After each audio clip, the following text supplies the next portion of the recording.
అందరికీ హాయ్ అండి, welcome to my channel. ఈరోజు రెసిపీ వచ్చేసి రాగి పిండితో హల్వా. మన ఇండియన్ స్టైల్ ట్రెడిషనల్ ఫుడ్స్లలో హల్వా ఒకటి. దీనికి ఎంత హిస్టరీ అయితే ఉందో అంత ఫ్యాన్ ఫాలోయింగ్ కూడా ఉంది. అసలు ఈ హల్వా స్పెషాలిటీ ఏంటంటే నోట్లో వేసుకోగానే కరిగిపోతుంది. మంచి టేస్ట్ ఉండే ఈ హల్వాని చాలా రకాలుగా ప్రిపేర్ చేస్తుంటారు. అలాంటి హల్వాని మనం మరింత హెల్తీగా ప్రిపేర్ చేసుకోవచ్చు. రాగి పిండితో చాలా తక్కువ టైంలో చాలా టేస్టీగా ఉండే ఈ హల్వాని మనం ప్రిపేర్ చేసుకోవచ్చు. అలాగే రాగి పిండిలో మంచి కాల్షియం అండ్ న్యూట్రిషన్స్ చాలా ఉంటాయి. దీనికోసం ఎక్కువ ఇంగ్రీడియంట్స్ అవసరం లేదు. అలాగే హెల్త్ కూడా చాలా మంచిది. మరి లేట్ చేయకుండా ఈ హల్వా కావాల్సిన ఇంగ్రీడియంట్స్ ఏంటి, ఎలా చేయాలో చూసేద్దాం. రాగి పిండి కప్పు, బెల్లం కప్పున్నర, ఆయిల్ 5 టీ స్పూన్స్, యాలకుల powder 1/2 teaspoon, dry fruits మీకు నచ్చినన్ని.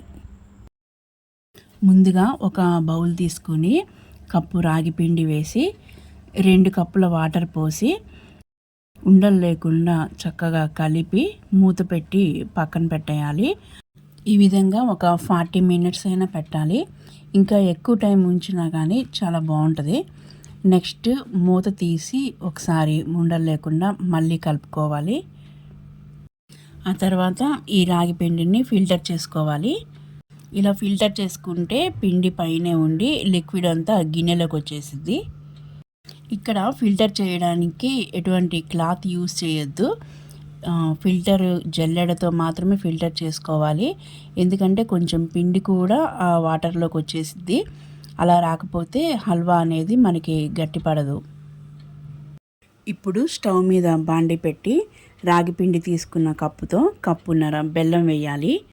ఈ బాండి కాస్త మందంగానే ఉండాలి, లేకపోతే పాకం అడుగంటుతుంది. ఈ బెల్లంలో కప్పు వాటర్ పోసి పాకం వచ్చేంత వరకు అప్పుడప్పుడు కలుపుతూ ఉండాలి. ఈ పాకం కాస్త దగ్గరికి వస్తే సరిపోతుంది. ఉండపాకం రావాల్సిన అవసరం లేదు. పాకం రెడీ అయ్యాక స్టవ్ మీడియం ఫ్లేమ్లో పెట్టేసి రాగి పిండిని ఒకసారి కలిపి ఈ పాకంలో పోసేయాలి. తర్వాత ఈ లిక్విడ్ అంతటిని ఒకసారి కలిపి దగ్గర పడేంత వరకు కుక్ చేసుకోవాలి. ఉండలు కట్టకుండా మధ్య మధ్యలో కలుపుతూ ఉండాలి. దగ్గర పడిన తర్వాత ఒక 1/2 టీ స్పూను యాలకుల పొడి వేసి మళ్ళీ కలపాలి. ఇంకొంచెం దగ్గర పడిన తర్వాత మధ్య మధ్యలో ఆయిల్ వేస్తూ కలుపుతూ ఉండాలి. ఒక్కో స్పూన్ ఆయిల్ వేస్తూ కలుపుతూ ఉండాలి. ఈ ఆయిల్ని హల్వా పీలుస్తూ రెడీ అవుతుంది.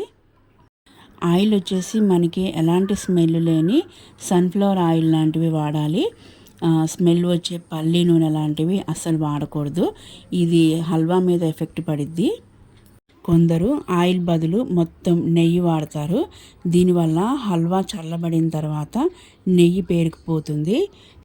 మనకి స్వీట్ షాప్ స్టైల్ టేస్ట్ రావాలంటే మాత్రం ఖచ్చితంగా ఆయిలే వాడాలి. లాస్ట్లో ఒక స్పూన్ నెయ్యి వేస్తే సరిపోతుంది. ఈ విధంగా ఆయిల్ ఒక 5 స్పూన్లు వేస్తే సరిపోతుంది. చివరగా ఒక స్పూన్ నెయ్యి వేసి మళ్ళీ కలుపుకోవాలి. ఈ విధంగా కలుపుతున్నప్పుడు హల్వా ఎప్పుడైతే పాన్ నుంచి విడిపోతుందో మనకి హల్వా రెడీ అయిపోయినట్లే. తర్వాత డిష్ అవుట్ చేసుకొని డ్రై ఫ్రూట్స్తో గార్నిష్ చేసుకుంటే మనకి టేస్టీ రాగిపిండి హల్వా రెడీ అయిపోయినట్లే. ఇంత హెల్దీ అయిన రాగిపిండి హల్వాని మీకు నచ్చినట్లయితే తప్పకుండా ట్రై చేయండి.